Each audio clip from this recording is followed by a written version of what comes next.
Hello again, my friends. Welcome back.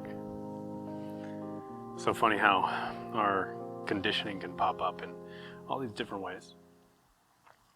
How our preconceptions, our attitudes, and our assumptions about the way the world looks based off of our experiences, based off of, some tiny trauma deep down in childhood can get triggered, brought up in any situation, wherever we are, no matter who we find ourselves in, no matter how centered we think we are. Someone could be wearing a shirt, or you could smell something, or you could see a boat and with its sail up in a certain way, and then you immediately think that whoever you're talking to is attacking you, or you remember this beautiful scene when you were a child. You had some peak experience when you were like 6 at this meal. Whatever it is, we carry these accumulated memories and thoughts and secret shames and plans and hopes and ideas and experiences, like so many rocks in a backpack that we carry around with us. We cherish this. We cherish the weight that we carry with us. And we actually go out of our way to defend it, saying, no, this matters. These rocks, these things are really important because they make me who I am. Get turned into this dense personality construct that needs to be defended.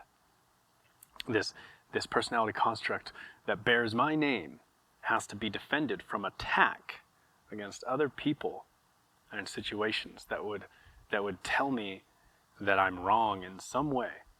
No one's telling you that you're wrong. I mean, if they're telling you you're wrong, you're the one that feels yourself to be in opposition to that. So when we're looking through the lens of our preconceptions and our beliefs and our attitudes and our assumptions, then we find that we're never seeing things for what they actually are. We're seeing things through the layers of our preconceptions. We are living out our conditioning. In essence, our thoughts about other thoughts. Our thoughts are coming from the past, and they're being projected out into the future.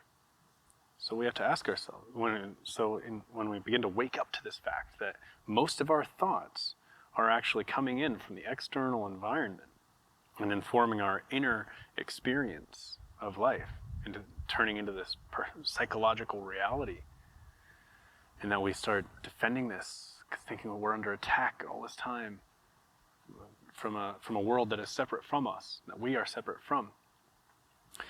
Once you start waking up to this, it can be really confusing. It can be really scary to realize that, like, wait, who am I? Who am I if I'm just acting out my patterns and assumptions from mommy, daddy, the movies, the education system, and all this other stuff, and I'm just doing what other people think that I should be doing. Who am I? Where am I? So, generally when people start waking up, younger, earlier in life, maybe in their 20s, then they start traveling to find themselves. Or maybe they start figuring this out when they're 40s and they start having a midlife crisis. Whatever the case, it comes with a lot of confusion, it comes with a lot of questioning, and no one else is really supporting these ideas and these realizations about what life is and who you are. Now, the real question is, why project consequence and meaning into the external situations and events of our lives? I guess that's a very, very good question, because ultimately the things in our lives, the situations, the events, the circumstances, the conversations, the relationships, the people, the objects and possessions that we have, the hopes and the dreams and the activities and the habits and the routines, all these things, these are nothing but appearances that arise and pass away within the space of your consciousness, within the space of your awareness of them, much like the sky exists as the container for the clouds and the fireworks and everything else. And so this sky, which is expansive, it's free, it's effortlessly there. These clouds exist, and then they don't exist, and then another cloud shows up, and another cloud goes away. And these clouds, these are all the appearances of life. And the sky enables them, much like your awareness of the appearances in your life. Allow the experience itself to be maintained. Now, further down this path, you start to really experience and understand the interrelationship of all this phenomena, and you start to see that there is no external world, there is no internal world. There's simply and one mind and two minds that are experiencing this. There's actually just one mind that is the experiencing of it. But before that can really be grokked, before that can really be understood and put into practice in daily life, just allowed to be, there's stages of understanding. There's realizations and insights that come along the way. And along the way, there's definitely all these bunny trails too. One can get lost in chasing and pursuing altered states of consciousness, or, which, not knocking it, explore that if it feels relevant and resonant to you. Other people, they start getting lost in understanding all the esoteric trivia of a particular dogmatic tradition or belief system. And great, that's super powerful. But ultimately, all these activities and all these things that people do, and all the ways in which people are exploring, they come down to a few core root principles, a little primal, foundational set of understandings and insights that once those are really adopted or understood and at least played with a little bit, it can alleviate most of the confusion that comes with recognizing that the existence of one's conditioning. Now, the key first thing to note is that once you are free of the thing, once you notice the thing, once you're aware of it, you are immediately free from it, effortlessly. Once you notice that you're angry and that you've been triggered, that is all that is required. You are already free of that because you have captured, in essence. You've been able to take a look at it and say, that's there, I'm angry. And now you can decide whether or not you want to be angry or whether or not you want to focus on that which is angry or on something else. Now, generally, we're kind of addicted to external appearances and phenomena. And so we say, I'm angry. Well, I'm going to find something to be happy about, or I'm going to find something to be irritated about. So we're flitting our attention to all these different appearances. All these appearances, these are all arising and passing away. And if over time I'm associating my well-being with these things, with these appearances, then I'm going to be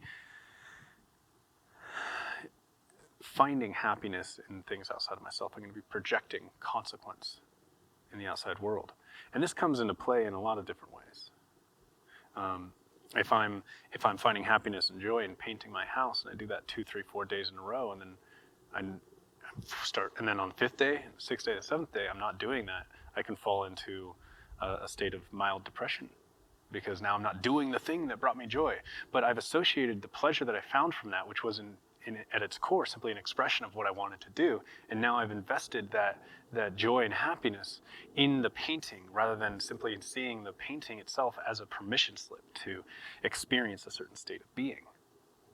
And so in this habitual pursuit of pleasure and fleeing from pain, we build associations in the outside world, and this is responsible for most of the addictive nature of our civilization.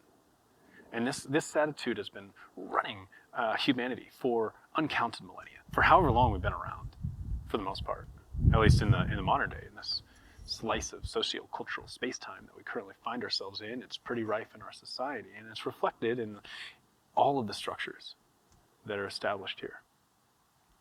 And so all of these structures that are set up, the government, the media, the schools, friendships, all of these things that are set up are not reminding you of who you actually are and that which is changeless across experiences. Because that, my friend, that is truly where the happiness is. That's where it comes from. That's the source. Don't drink the filthy water from the outside that's been filtered through however many layers of muck and projection and conditioning. Drink the pure water straight from the source. I mean, this is delicious coconut water from who knows where. Just the best excellence, right? And I'm finding this outside of myself, but I drink this water. I drink this water, and the joy and release and the ease that comes from it is enabled, in a sense, by this. Is it? No, it's enabled by me. much like the cloud is enabled by the sky. And so your awareness of a thing allows the experience to be realized.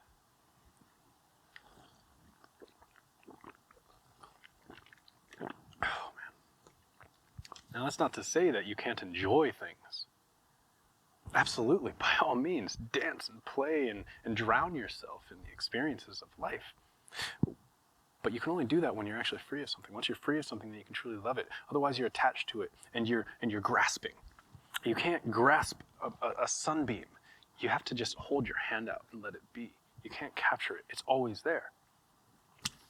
Now, when we start to stabilize ourselves in a more rooted sense of being, then we can see, and we see that the appearances of life arise and pass away, and that our habitual thoughts and attitudes and perceptions and emotions, all these things are psycho-emotional events that can be experienced, and that most of these, for the overwhelmingly vast majority of humanity, is completely unconscious.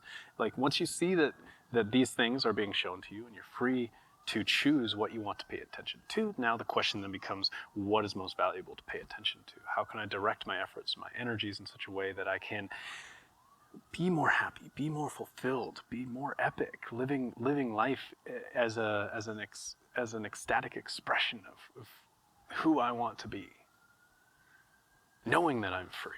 Well, so that's a interesting line of inquiry, and we can go down that path. And there are more or less efficient and effective ways of aligning one's efforts. Some traditions start talking about cultivating certain attitudes and certain qualities. And that's all so much moralistic reasoning. But ultimately what they do is they come down to two aspects: love and wisdom. And being able to decide where in each moment you want to place your efforts, your energies, whether or not you want to balance yourself in favor of love or in favor of wisdom. And anything a little bit too far, self-sacrificing in a relationship, for example, that would be an imbalance of love. And that's not a bad thing. It just means that this is what you're doing. This is a context into which you can place your decisions when you're stuck on the horns of a dilemma, whether or not you're going to allow the fifth day in a row your partner to quote unquote make you late by taking too long, and then you're sitting down and simmering while on the drive over to the hike that you're going to meet your friends with, and now you're late. It's been happening day in, day out, and each time you're just imbalancing in favor of love. Most relationships end up failing that I've seen have ended up kind of gone the path of separation as a result of this. And then what happens is that imbalance in favor of love then gets brought into this side of wisdom. I'm not going to be burned out that way. I'm not going to be in a relationship where I'm not appreciated and whatever else. And then, there's not a whole lot of love. There's not a whole lot of true open connection and transparent joy and sharing there. It's all just, too much wisdom, let's say. Well, so by balancing your decisions in this way between these two boundaries, that's basically the cultivation of pretty much all moral programs of development, right there. Balancing your decisions in the moment between love and wisdom. Too much wisdom would be, if you're being made late, let's call it, would be like recognizing immediately that you're about to be made late, so you just start driving. You don't tell your partner. You get a call, and then hey, you left without me. It's like, yeah, you're gonna make me late. By the way, we're breaking up. Like that's a little bit too much wisdom. Not a whole lot of love there. The proper way, and the proper balanced way in that sense, in this particular situation, would be to recognize that after day one or day two of this happening, that you say, hey, look, I'm just going to go on my own. I'm going to drive. You have your own car. You can catch up, but I want to make sure that I'm there with my friends at the same time. Hey, no sweat. I still love you. Perfect. And in this way, this is where the balance of love and wisdom can be made an everyday reality. And if we start doing that, then you can start seeing that framing your decisions less so about me and my pain and my suffering, my sadness, my story, my grand narrative of my life. Instead, it can become a more of a oriented in terms of service. service to self or service to the whole, or service to others. And in the end, it's all service to the whole. So you have service to self, that would be something, say, education. You're investing in yourself. And from another perspective, that's still, in a larger sense, service to others.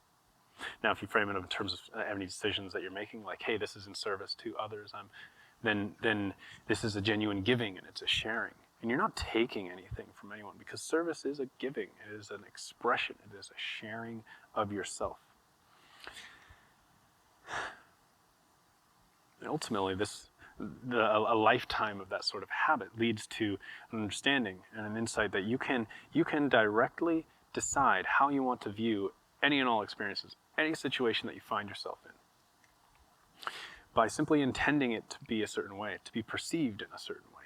You can look at the situations and circumstances and events of your life, and you can perceive it in such a way that you see that which is the highest within you, that which is your most clear and genuine intent. Now, if you're physically oriented and you think wealth, money, power, fame, great, not knocking it. You say, hey, this experience that I'm having is bringing me a new business opportunity, and you're looking for it, you're looking for it, you're looking for it.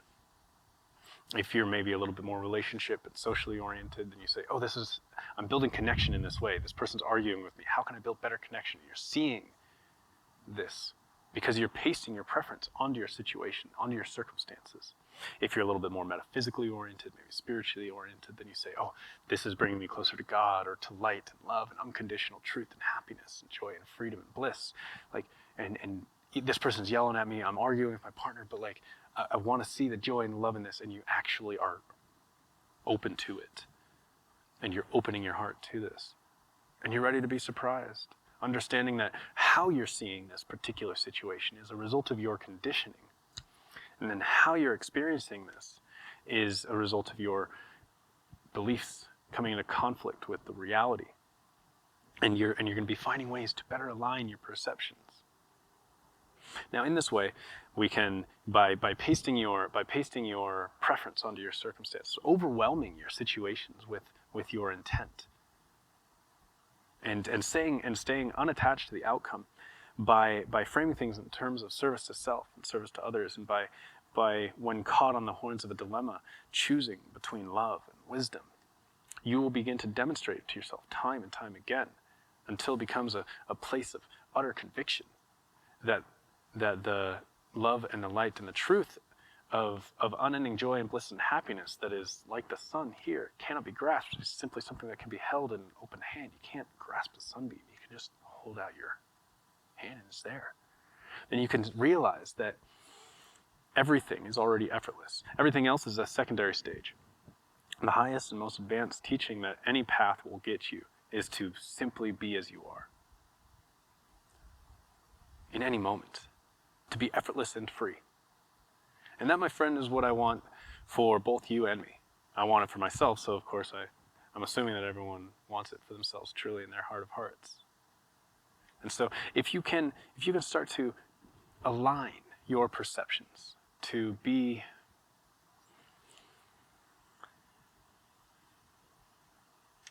directed towards your inner center, the truth of your being, to recognize that which is already the case, that you are here, that there is something across all of your experiences that is changeless. No matter what seems to be happening, that everything will pass away, that new experiences will arise, that new experiences will fall away, and that the old is cast off. And that throughout it all, you are still there, forever changeless and unaffected like the sky. You cannot write your finger in the cloud, in the water any more than a bird leaves its trace as it flies in the sky. It is still unaffected, just as you, my friend, are always unaffected and forever free of everything. And in that freedom is the bliss of infinite opportunities, infinite possibilities, the recognition and the utter faith and conviction that everything is okay, everything is wonderful. And it's already there. And you don't have to try to find it. It's in fact the natural and the blissful state. It is the primal condition of your being. And you simply have to hold out your hand and catch the rays of the sun. And the bliss of infinite peace is there, available for you. Then, my friend, what more is there to do but simply try and share? To simply express. No matter what you're doing, if you're in the workplace, if you're in a relationship, if you're just by yourself in the mountains. Your life then becomes filled and imbued with a sense of purpose and meaning, independent of any action or need to earn joy. You don't need to earn joy through activity and through you don't need to earn a sense of value and self-worth through your work. I spent so many years trying to find value in what I was able to produce and do for other people. And I would find some victories, and yet those too would fall away. And it'd be like I was getting ready to watch a movie. I got my popcorn, I got my drinks. I'm getting ready, and then there's this beautiful movie that I'm seeing, and it's, wow, this is amazing, for like 2 minutes, and then there's a 3-week intermission where I'm working on another thing, and I'm suffering, I'm forcing myself into this. And then the intermission's back, I'm back in the theater, I'm ready to be happy again. I'm happy, and then 2 minutes later, there's another intermission for a couple of weeks. Just watch the movie. Don't get in your own way. You can just like, it's so simple. It's so simple. It's so easy. It's so free, my friend, and it's there, not just for me, but for everyone. It's possible for me. It's possible for anybody. We work by the same laws, by the same mechanisms, by the same principles of life.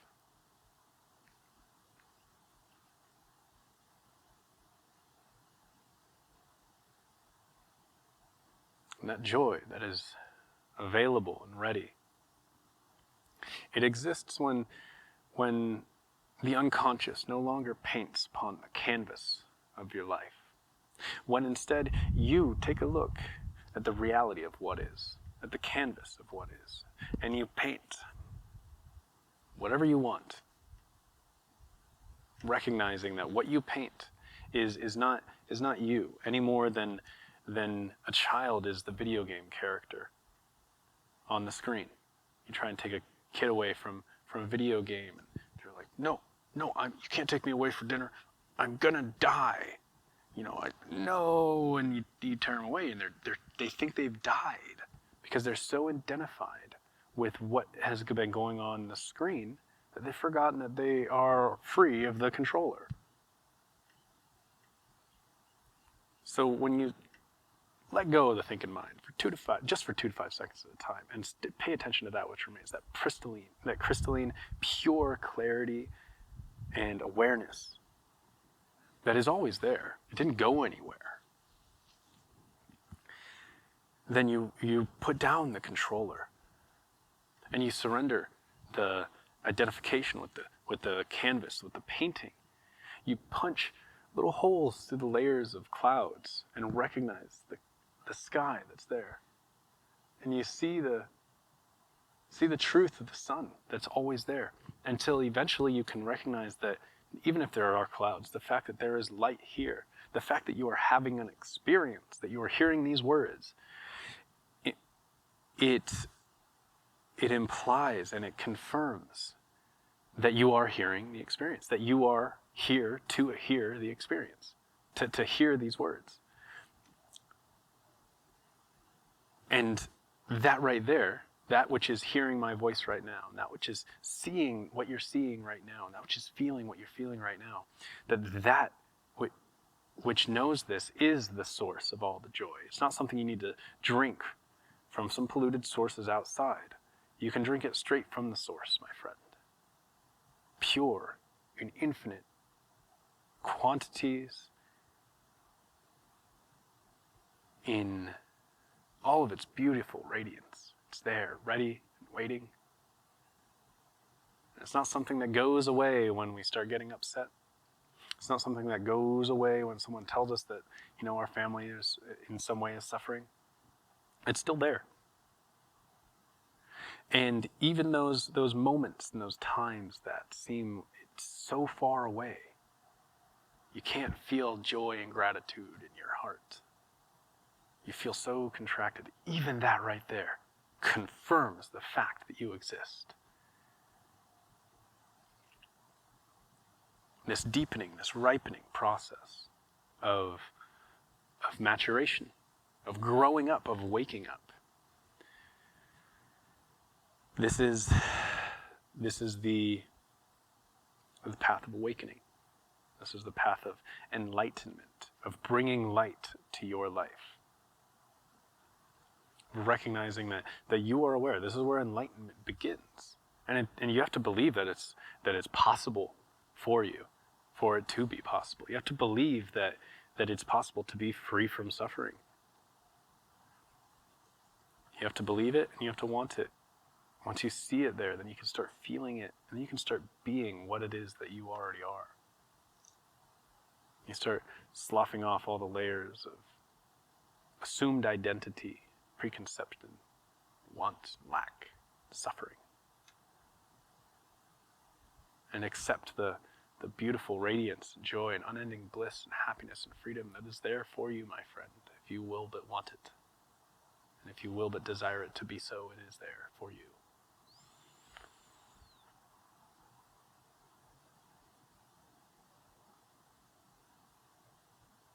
And if you will allow yourself to live a life of meaning, a life of purpose, you'll start seeing that the world that is yours has meaning precisely because your experiences and the appearances within it, within your awareness, are finite. Precisely because they are finite, they can be cherished on their own terms, without comparison and without devaluation. That your relationships, that your friends, your acquaintances, your experiences, your joys, your adventures, and your